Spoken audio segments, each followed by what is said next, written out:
e depois já está a gravar, que é para não acontecer o que aconteceu da outra vez. Ora, já devem estar com os slides nesta altura e vamos. Ora bem, a matéria, como eu já disse nos avisos que vos publiquei, são este tempo, 2 horas, na prática vai ser para 2 aulas distintas. Embora um bocadinho relacionadas, ambas com balanço energético. Vamos fazer uma aula de cerca de 50 minutos, depois vocês descansam 10, 15, porque a segunda também terá cerca de 50 minutos, então é cansativo para estarem. Além disso, ficam gravadas, podem ouvi-las quando quiserem, é parte integrante da matéria. Segundo, eu vou, para qualquer dos vídeos não ficar tão comprido, com 50 minutos ou 55, eu a meio pararei e esticam as pernas 2 minutos. Enquanto não houver muita indisciplina, se precisarem, apesar de vocês serem muitos, ou porque me estão a ouvir mal, ou porque a net vai abaixo, ou por qualquer outra coisa, ou queiram perguntar, falem e liguem o vosso microfone. Portanto, se repararam, e entrando na matéria, o vosso livro do Vander trata desta matéria quando se aborda a UP2, naquele capítulo em que ele fala da taxa metabólica, etc. Mas realmente, eu quis juntar isto com a UP3 por motivos lógicos que vocês vão ver. Antes disso, vocês estranharão, porque se calhar neste bloco de matéria tem muito mais seminários deste género do que noutros, tarefa que me foi pedida, porque eu acho há muito tempo que nós deveremos, quando estamos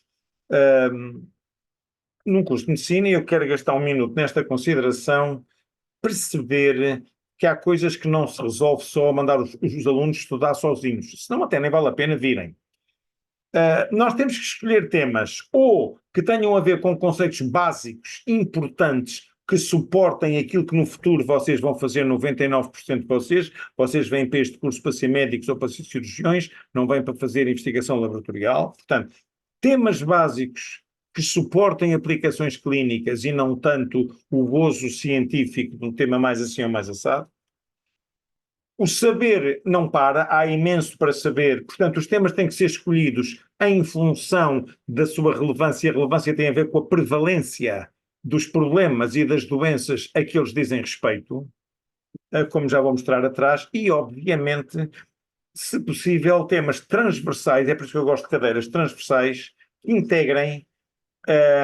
integrem áreas diferentes, que é o grande problema que eu noto nesta faculdade, é a vossa incapacidade, ou pelo menos grande dificuldade, de relacionar a matéria de diferentes blocos, e por isso me foi pedido pela presidência para ficar responsável pela integração das cadeiras dos vários professores do primeiro e do segundo ano. Portanto, o meu papel aqui, um professor que tenha visão global de matéria, repito, porque senão basta mandar os alunos ler livros, tem que vos dar o enquadramento geral, tem que vos arrumar ideias.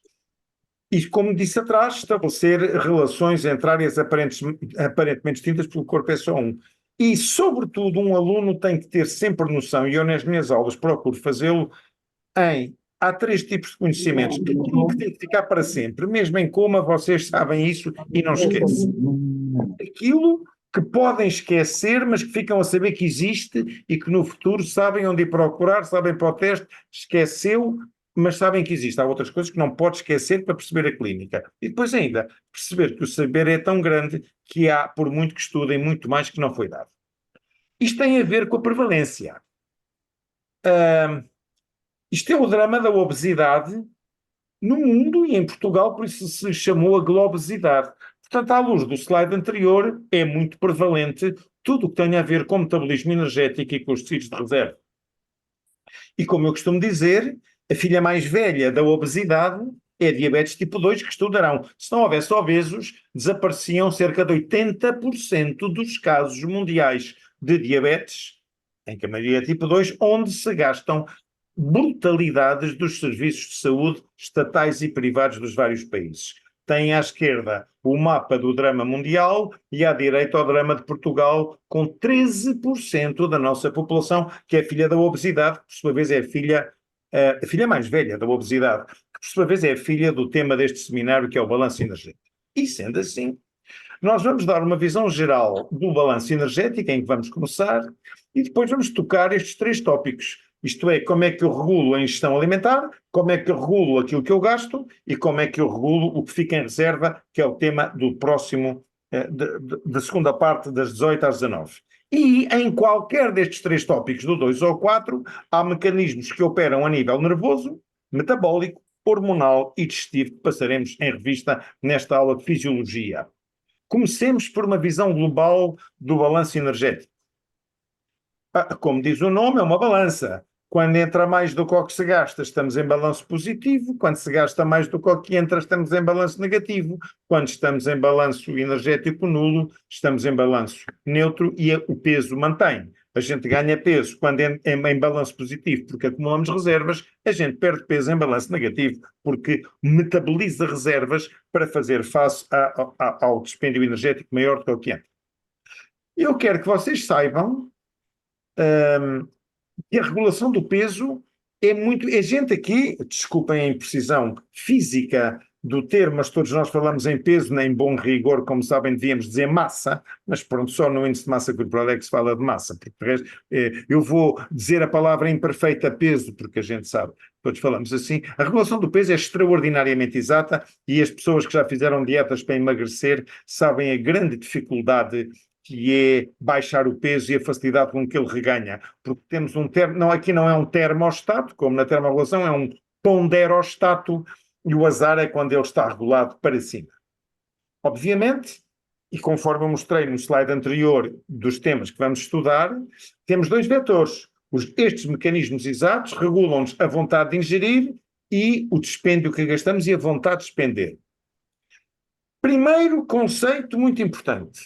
Quanto mais massa, mais peso, portanto, mais massa celular, mais calorias a gente gasta, porque tem mais células. Um elefante gasta muito mais calorias, mesmo que em repouso, do que uma mosca ou um passarinho a correr e aos saltos. Óbvio. Portanto, quando eu vos falei do consumo de oxigênio em valor absoluto na aula anterior, isto percebe-se. Um obeso, em repouso, gasta mais que um magro e um passeio a pé de um obeso, porque tem muito mais massa para transportar, gasta-lhe muito mais calorias que o mesmo passeio na mesma distância, no mesmo declive, à mesma velocidade de um magro. Agora, isto em termos absolutos, mas em termos relativos, já tive a ocasião de vos explicar na aula do metabolismo que por quilo de peso o obeso gasta menos porque o tecido adiposo é pouco ativo metabolicamente. Então vamos ver estes mecanismos muito exatos a partir de agora. Antes de os ver, quero chamar a atenção de uma coisa que é óbvia. Aumentar de peso nem sempre é engordar. Engordar é aumentar de peso à custa de massa gorda. Uma pessoa quando engravida, as perdas ou ganhos de massa óssea no sentido da perda, massa muscular no sentido quer da perda, quer do ganho, obviamente, a retenção hídrica, por exemplo, as mulheres jovens, na fase pré-menstrual, muitas têm 2 quilos de aumento na fase pré-menstrual por retenção hídrica. Em medicina, vocês vão ver imensas situações onde há uma congestão de água e por isso se chamam estados congestivos, que é o que a palavra quer dizer, a insuficiência cardíaca congestiva, a insuficiência renal com retenção de líquidos, a ascite, que é aquilo que antes se chamava barriga d'água, o edema, litros de edema no peritoneu, a nasar, etc. Na nasar, que é o conjunto de edema em todas as serosas. Para já não falar de tumores e massas que possam crescer. E daí a necessidade daquele conceito que hoje em dia se fala, antes os médicos sabiam quase nada disto, eu falarei disto na minha cadeira do 4º ano, que é a composição corporal. Eu tenho aqui 2 indivíduos com o mesmo peso, 2 indivíduos com a mesma altura, portanto, se lhe aplicarem aquela equação que toda a gente conhece, o índice de massa corporal vai dar o mesmo, só como é a custa de massa muscular, e vou até à custa de massa gorda, eu vou pôr aqui o meu ponteiro laser para se ver melhor aqui eu apontar. Porque, como sabem, a massa muscular é mais densa tem cerca de 1,1, ao passo que a massa gorda é menos densa que a água, tem cerca de 0,9. Vocês num copo de água metem um bocadinho de bife, vai ao fundo, metem azeite e fica a sobrenadar. Portanto, esta chamada atenção. Como é que a gente sabe a massa, como é que nós medimos a composição corporal? Isto fica conversa para o quarto ano, tem aqui os chamados métodos de referência, seja a densitometria radiológica, a taca, a ressonância ou a pletismografia gasosa. Obviamente não se vai gastar recursos a usar estes métodos para este efeito. Estes métodos são usados apenas para investigação e para validar os métodos do dia-a-dia. Os métodos do dia-a-dia não medem, estimam, podem ser as pregas cutâneas que se usam muito no desporto ou em indivíduos magros, pode ser determinadas medidas que se fazem em determinados locais do corpo, pode ser a impedância tão disseminada em tudo que é farmácia, posto de socorros e ginásio, etc., por acaso muito imperfeita.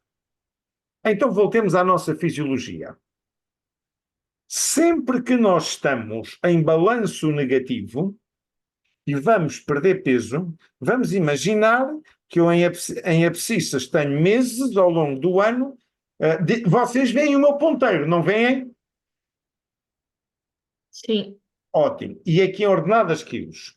Eu tenho uma pessoa que tem este peso a preto, peso real, o peso que ela desejava, ou que era saudável ou normal, é o verde. Já vou explicar o encarnado a seguir. Se não houver balanços positivos ou negativos, ao longo dos tempos, a pessoa vai se manter neste e tem muita pena que não se mantinha neste. Esta pessoa vai entrar em balanço negativo, seja ele com dieta, seja ele com exercício, com uma associação dos dois. Quando isto acontece, é uma maravilha. É aquilo que a gente chama os 20 valores. Isto é, baixou e ficou onde se desejava. Chamo a atenção para a forma da curva. A perda de peso não é linear. É uma parábola, uma hipérbole, melhor dizendo, vai baixando de velocidade sucessivamente e se eu mantiver o mesmo balanço negativo, mantenho. Eu vou sublinhar o que disse. Se eu mantiver o balanço negativo. Tal como um hipertenso ou um diabético ou um colesterol alto. Vocês têm um doente com uma tensão alta, dão-lhe medicamentos, a tensão normalizou, não curou, controlou. Se vocês lhe tirarem os medicamentos, como ele tem os mecanismos da tensão lá para cima, volta a subir. Ou a insulina para o diabético, ou o que vocês quiserem. Ou o remédio do colesterol. Tiras-lhe a estatina, que inibe o enzima, que estão agora a estudar no P3, agora a coenzima resultados, e ele sobe. Aqui é igual. É uma coisa que as pessoas não percebem. Doutor, então agora vou ter que ficar a fazer sempre este exercício e esta alimentação para sempre. Vais, porque senão voltas a subir, como é óbvio. Chama a atenção que isto aqui estabiliza, mas a maioria das pessoas não tem resultados clínicos de 20 valores, tal como os alunos, vocês não vão ter todos 20 valores nas cadeiras todas. Portanto, se eu tiver este resultado azul, é um estupendo resultado, porque o estupendo, acima de tudo, tem a ver com a manutenção. E este não é mau. Agora, às vezes há perdas de peso insuficientes e vocês vão aprender, ainda hoje comigo aqui, que para uma perda de peso ter importância e impacto clínico nos grandes obesos tem que ser 5 a 10% uma perda de peso do peso que tinha à partida e não pensar em normalizações de peso. Então, se este amarelo depois de chegada à manutenção, diz, mas isto ainda não chega, vamos intensificar mais o balanço negativo, com mais exercício ou com mais restrição alimentar e uma nova curva volta a nascer semelhante a partir do momento da intensificação.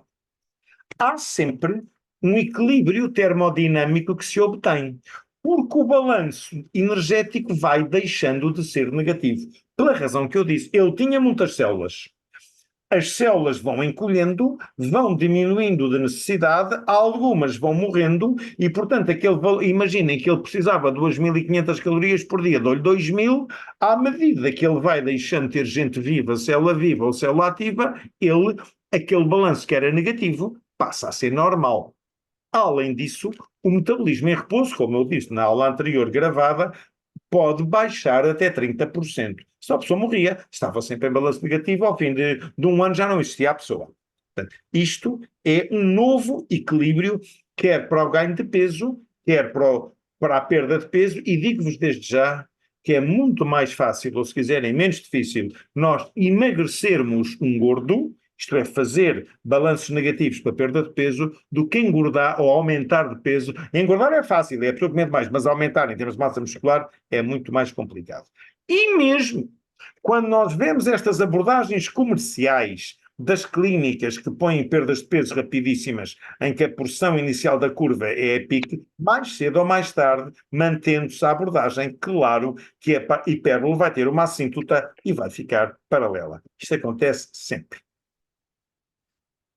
A minha aula de hoje não é sobre exercício físico, mas a propósito de fisiologia, e falarei disto na próxima semana ou daqui a duas, quando eu vos der a aula sobre metabolismo em esforço, fica já dito que o exercício regular é a melhor maneira de nós nos opormos a esta queda do metabolismo em repouso com a dieta, que eu repito, pode baixar na casa dos 30%. Porquê? Porque quem faz exercício regular, para além das calorias, energia que gasta durante a prática, fica mais ativo à custa do tal EPOC que eu vos falei antes.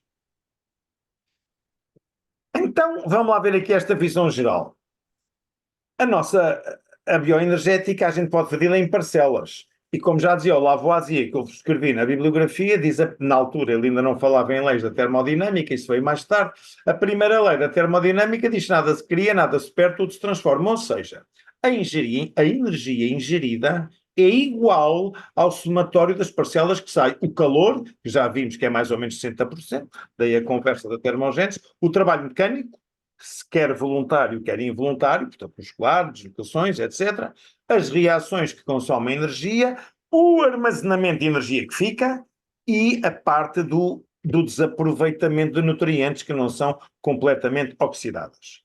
Há a parte encarnada, que é a termogênese, chama-se-lhe, os ingleses chamam a termogênese non-shivering, thermogenesis non-shivering. Shivering significa calafrios, arrepios, porque o arrepio já tem uma componente de termomuscular e vocês vão ver que um dos mecanismos de termorregulação é precisamente, já viram, aliás, o estabelecimento dessa atividade muscular involuntária que gasta imensa energia e produz muita termogênese, são os calafrios. Pronto, e tem aqui isto que vocês podem ver. Obviamente que o crescimento, por definição, ou reparações de lesões, é muito dispendioso de energia, porque estamos a sintetizar nova matéria. Eu gosto imenso deste slide. Eu, quando dou nas minhas turmas, e fico sempre com a injustiça que eu, às turmas das UPs com que eu fico, dou-lhes aulas deste género e depois os outros estão em desfavor, começo sempre, e os que estiverem aqui da UP1 vão reconhecer este slide com este slide.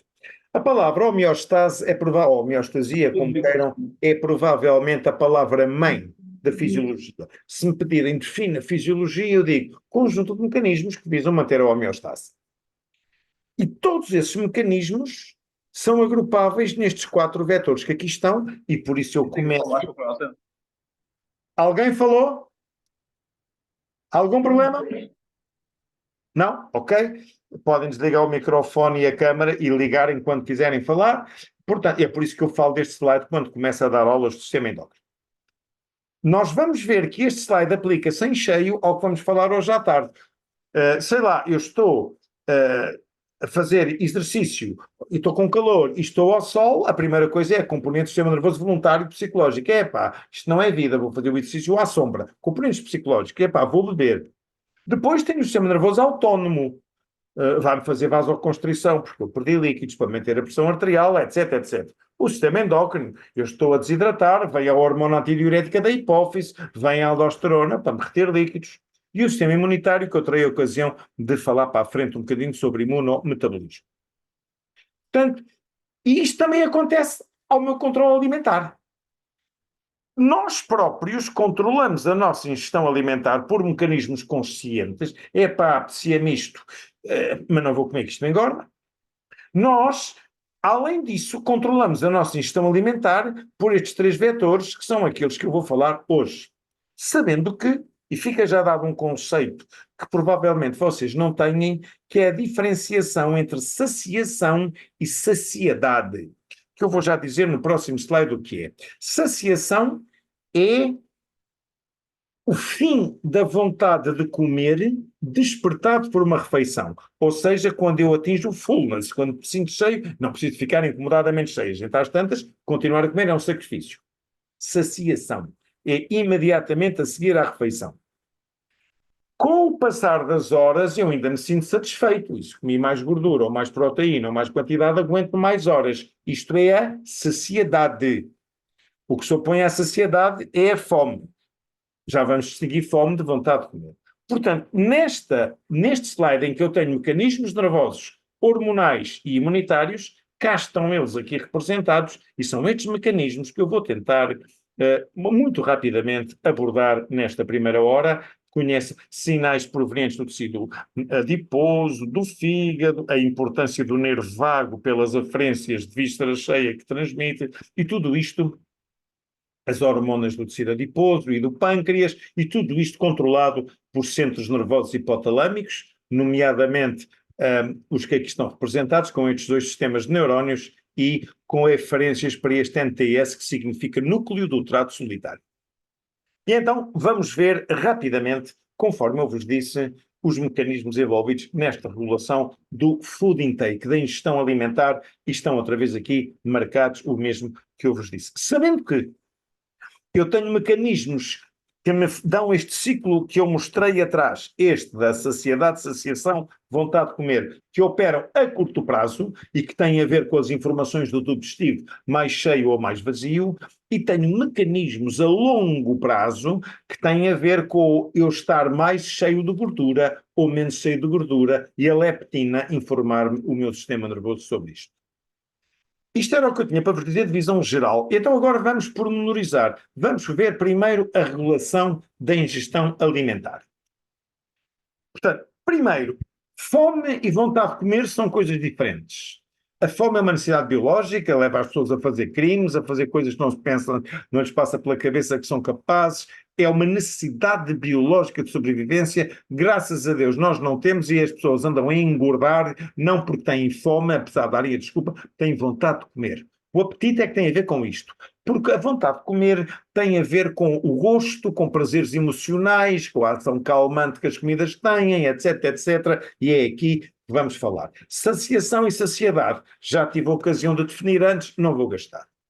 Estava eu a dizer-vos que temos mecanismos que operam a longo prazo, e o principal é a leptina, que já estudaram, a hormona do tecido adiposo. Portanto, quanto mais a tecido adiposo, mais leptina, e a leptina vai ativar os centros nervosos, vamos já ver, que nos diz que vai inibir a síntese do neuropéptido Y, dizendo que é um grande orexigênio que nós temos, não comer. E depois temos uma série de mecanismos a curto prazo, que eu escolhi a figura do vosso livro, Vander, porque a acho muitíssimo bem feita. Temos aqui mecanismos hormonais, o aumento. A glucose, curiosamente, não funciona tanto pela hiperglicemia a tirar a fome, mas sobretudo pela hipoglicemia, que dá vontade de comer. Depois, questões ligadas ao prazer, já falarei desses centros nervosos e do papel da dopamina nos centros de prazer. Se eu tiver uma comida que me é muito agradável, tenho muito mais vontade de comer do que se tiver uma porcaria que não gosto. O stress, que a uns tira e a outros dá apetite, depende das taxas de cortisol e não só, dos reflexos condicionados e psicológicos que aprendemos a ter. Cá está a distensão das vísceras abdominais, que é inibitória. Cá está o aumento da temperatura. Por exemplo, é uma coisa que se fala muito na fisiologia do exercício. Quem faz exercício intenso, um exercício que tenha sido suficiente para lhe aumentar significativamente a temperatura, e até o fez, ó, imaginem um tipo que tomou pequeno almoço, deixa fazer a digestão para não ir com o estômago a chocalhar para o exercício. Se fizer um passeiozinho, fica cheio de fome. Mas se fizer uma corrida, um futebol forte, transpirou, aqueceu muito, este aumento da body temperature vai dar aquilo que nós chamamos o efeito anorexigénico do exercício, que só ao fim de um grande bocado de arrefecimento é que a pessoa tem vontade. Cá estão as hormonas que eu irei falar, aqui a cor-de-rosa, e portanto a cor-de-rosa são os temas deste bloco, por isso é que há o verde e o cor-de-rosa. Então, regulação nervosa, para começar. As aferências vêm sobretudo pelo pneumogástrico, porque informa os centros nervosos do grau de distensibilidade maior ou menor da fibra através do tubo digestivo, através de mecanoreceptores, e depois temos outros metabolitos, nomeadamente a glicemia. A grande maioria destes centros estão no hipotálamo, como sempre é no hipotálamo que se comanda a vida. Nomeadamente, o centro da saciedade, nos núcleos ventromediais, e o centro da fome. Provavelmente terão estudado isto no vosso bloco de sistema nervoso. Curiosamente, o centro da fome é o tónus prevalente. Isto é, nós estamos enviesados para comer e não para não comer. É um bocadinho parecido com o do simpático e do parasimpático. Num desportista, o seu tónus prevalente é o vagal. Só quando ele entra em esforço é que inibe o vagal. O nosso tónus prevalente é comer. E muitos dos sinais anorexigénicos vão inibir isto. Os centros integram a informação e enviam outputs. E outro centro muito importante, para além dos hipotalâmicos, é o tal núcleo arcuado, com estas siglas, e depois a componente do sistema límbico e os corpos mamilares. Os corpos mamilares por causa da atividade autodigestivo. E o sistema límbico, em que, como sabe, o grande neurotransmissor é a dopamina, que é o centro do prazer. Prazer sexual, do tabaco, da droga, dos afetos, das comidas, e, portanto, muitas vezes as pessoas que comem demais é para se satisfazer de níveis altos de dopamina a que se foram habituando. Vamos ver um bocadinho o núcleo arcuato, porque é muito importante. No núcleo arcuato, que eu já representei num slide algures aí, algures atrás, peço que está, não vale a pena procurar, está aqui, núcleo arcuato. Reparem o que diz aqui, NPY e PONC. Então agora vamos desenvolver este conceito do núcleo arcuato. Eu tenho neurónios que me libertam neurotransmissores com efeito anorexigénico. O PONC, que eu já vos apresentei na UP1, a pro-opiomelanocortina, portanto, precursor do ACTH, o M da MSH, que estimula os melanocitos e tira o apetite, os opioides, ópio, morfina, heroína, portanto, os opioides endógenos, e o CART, o Cocaine and Amphetamine Related Transcript, ou seja, um péptido com estrutura similar à cocaína e à anfetamina. Portanto, estamos aqui no mundo da nossa droga endógena e que nos tira a fome.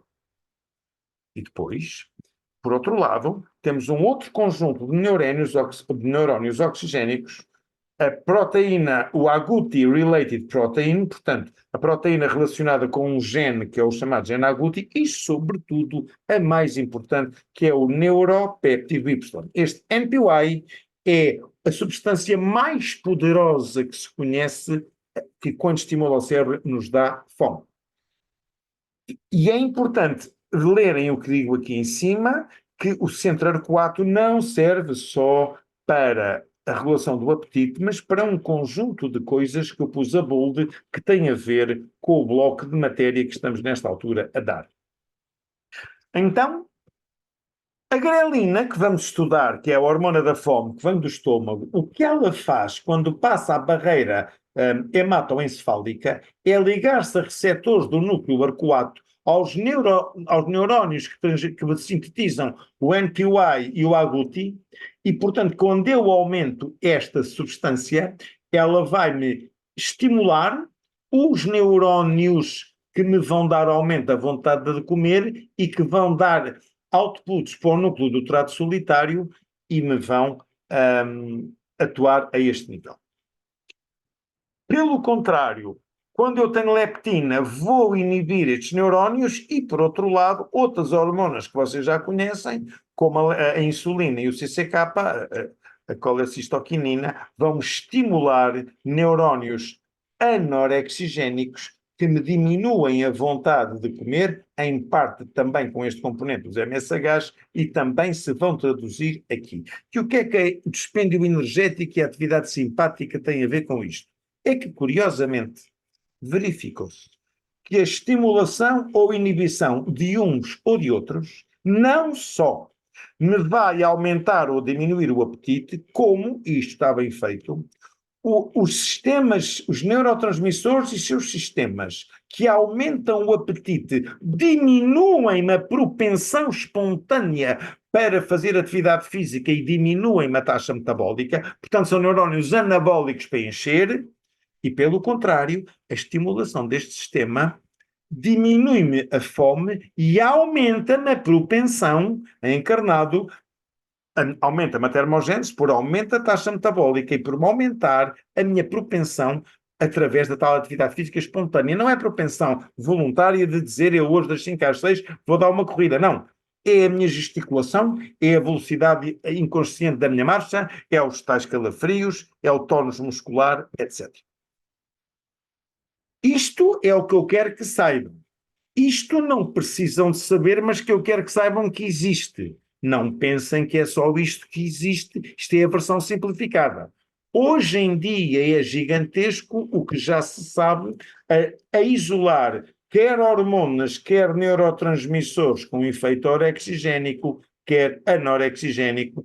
Em casa, deem uma olhadinha a algumas destas coisas, já falámos ou iremos falar, e outras, obviamente, até por serem menos relevantes, não falaremos. Mas há mais coisas no sistema nervoso. E uma delas que eu queria aqui falar é esta que eu pus neste oval. As coisas que têm a ver com o prazer. Os circuitos dopaminérgicos, os circuitos dos opioides. Porque é que os drogados se drogam? Porque aquilo depois leva-os à desgraça na vida, mas ao princípio dá-lhes muito prazer.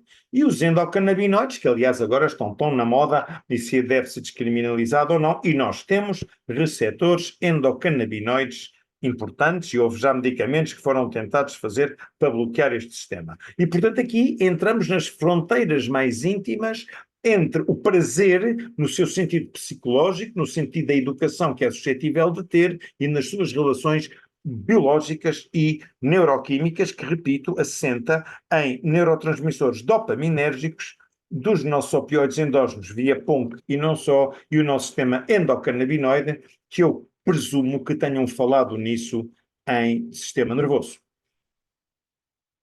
Mas até agora falei do sistema nervoso central, agora falta o vegetativo. Bem, o vegetativo, o sistema nervoso vegetativo, tem sobretudo a ver com as aferências que chegam ao sistema nervoso central do estômago e do tubo digestivo, que têm a ver com a distensão maior ou menor do tubo. Isto é via parasimpático, pneumogástrico, mas também o simpático, que vai aumentar a termogénese e a mobilização de reservas através da adrenalina circulante.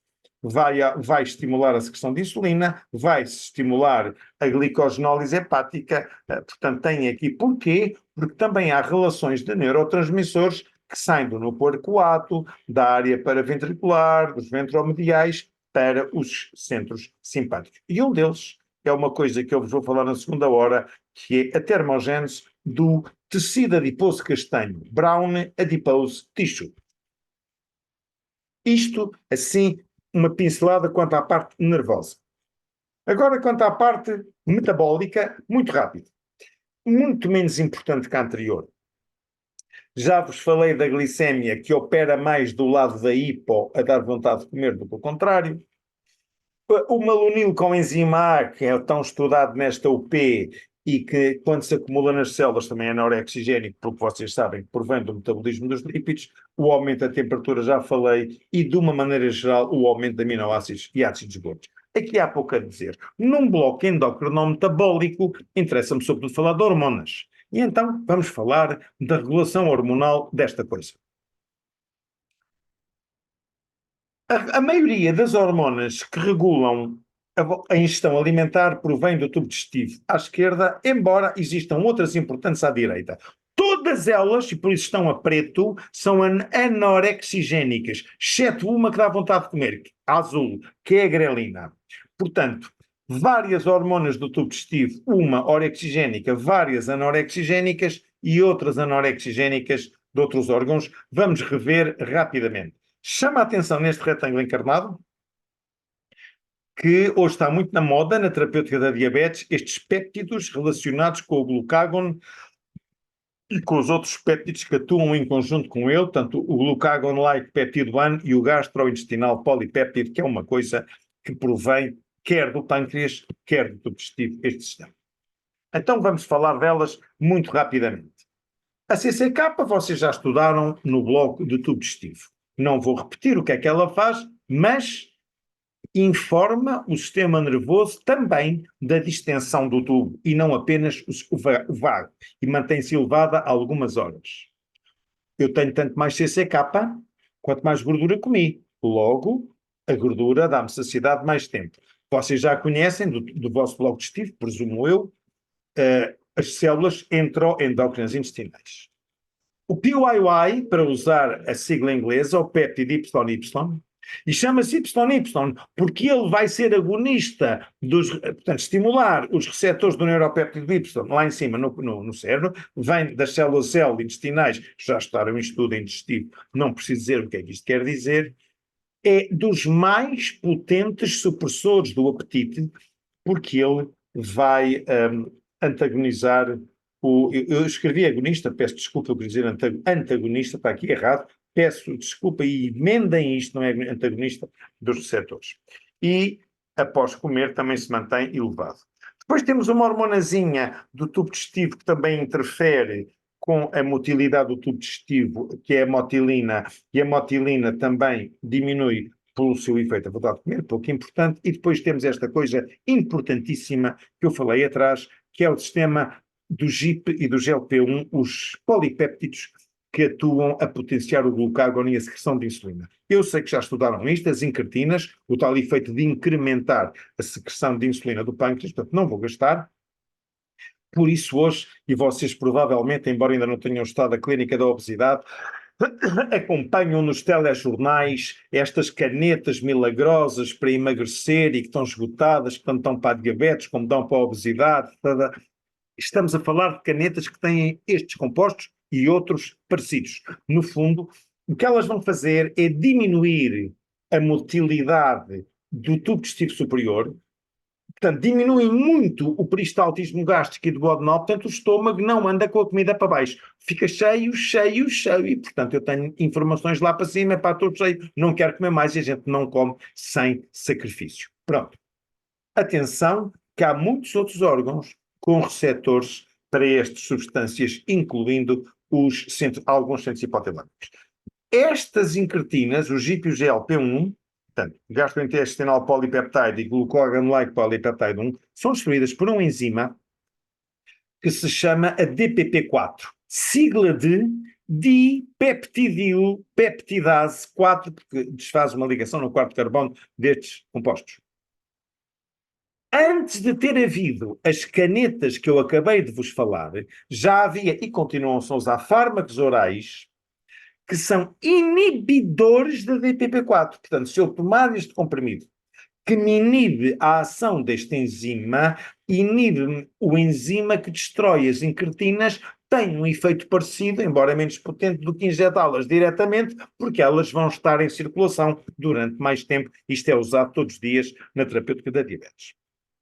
E por fim, aqui um retângulozinho branco, só para vos relembrar outras hormonas intestinais que seguramente vocês estudaram no tubo digestivo, mas que essas sim têm menos impacto no metabolismo energético e na vontade de comer. E agora falemos das outras, não do tubo digestivo. Não vou falar agora de leptina, porque vou falar dela mais à frente. Não vou falar de insulina, porque nesta altura do campeonato já sabem a hipóteses, depois da UPA1, e vamos continuar a falar de insulina ao longo todo. É tão importante que nem preciso de falar dela aqui. Já falaram muito e falaremos mais. Só vos queria dar uma palavrinha muito rápida sobre a amilina. Se vocês forem à vossa bibliografia obrigatória e forem ver quais são as hormonas produzidas pelas células alfa, ou beta, ou delta dos ilhéus do pâncreas, vocês vão ver que na célula beta também é produzida a amilina, e não apenas a insulina, e outras, somatostatina, etc. A amilina é um peptidezinho, é mais uma hormona peptídica, que é libertada juntamente com a insulina, mais ou menos no rácio 1:100. Em cada 100 moléculas que saem de insulina, sai uma da amilina. O que é que a amilina faz?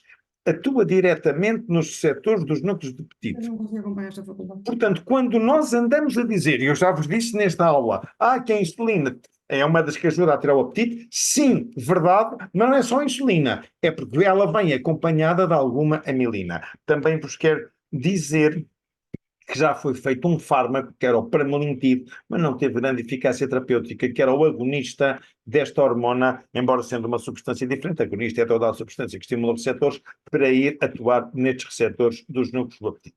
Tem aqui um pequeno slide que eu vos deixo, porque como sempre no organismo, ainda ontem ou antes de ontem, na minha turma aqui desta UP3, eu dizia, e já disse às outras, a natureza é muito económica e sempre que pode, a mesma substância vai fazer vários efeitos, porque também ainda tínhamos que ter mais genes e também e tira por vias metabólicas comuns. Portanto, como a amilina não tem só a ver com o diminuir o esvaziamento gástrico, não tem só a ver como sinal de saciedade, mas mexe em atividades da massa óssea, cardiovascular, etc, etc, etc.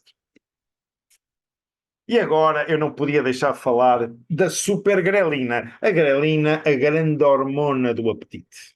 Mais uma hormona peptídica produzida pelo estômago, sobretudo, embora com outras localizações secundárias no tubo digestivo. E o que ela faz é que aumenta brutalmente os níveis de neuropéptido Y nos núcleos que eu vos mostrei atrás. De outros neurotransmissores também, mas do agouti, mas sobretudo do neuropéptido Y. Curiosamente, e sem que a gente perceba que relação é que tem, alguma coisa a de ter, porque a natureza é sábia, aumenta muito a produção da hormona de crescimento GH. É daí que vem o nome. Grelina, que quer dizer Growth Hormone Release, real de release, Growth Hormone Release, porque ela aumenta muito também a produção de hormone de crescimento. Tem estes outros efeitos, e é curioso, esta aumenta a motilidade e a secreção gástrica, mas baixa a fome. Mexe muito com o coração. Hoje em dia há várias implicações entre cardiologia e grelina, que eu não tenho tempo de falar, e, portanto, ela vai fazer várias coisas a nível do sistema nervoso. Portanto, a principal função da grelina é entra em circulação, estimula o neuropéptido Y e também a hipófise é vizinha do hipotálamo, quando ela desce, vai estimular a hormona de crescimento, para além dos outros efeitos que ela tem. E por fim, antes de fazermos o primeiro break, eu queria vos falar da regulação digestiva, para além das hormonas digestivas, portanto pode ser considerada a regulação hormonal como digestiva, mas outros aspectos da regulação digestiva desta temática. A primeira, obviamente, é a distensibilidade do tubo. E por isso, eu quando falo dos cursos de nutrição, eu digo nós saciamos por volume e não por massa, por peso de comida. O volume que ocupa no estômago. A tal acomodação gástrica, que também é mediada pelo monóxido de azoto, tal como a vasodilatação dos vasos. Isto aumenta gradualmente a IGP, Intragastric Pressure, pressão intragástrica, que ativa os receptores de tensão que o estômago tem, e isto dá um estímulo que vem pelo pneumogástrico e dá-me a sensação de saciação. Têm aqui esta revisão, não vos vou mandar, vocês já têm muito para estudar, fica por aqui, mas se tiverem é recente, é 2021, muito bem feita.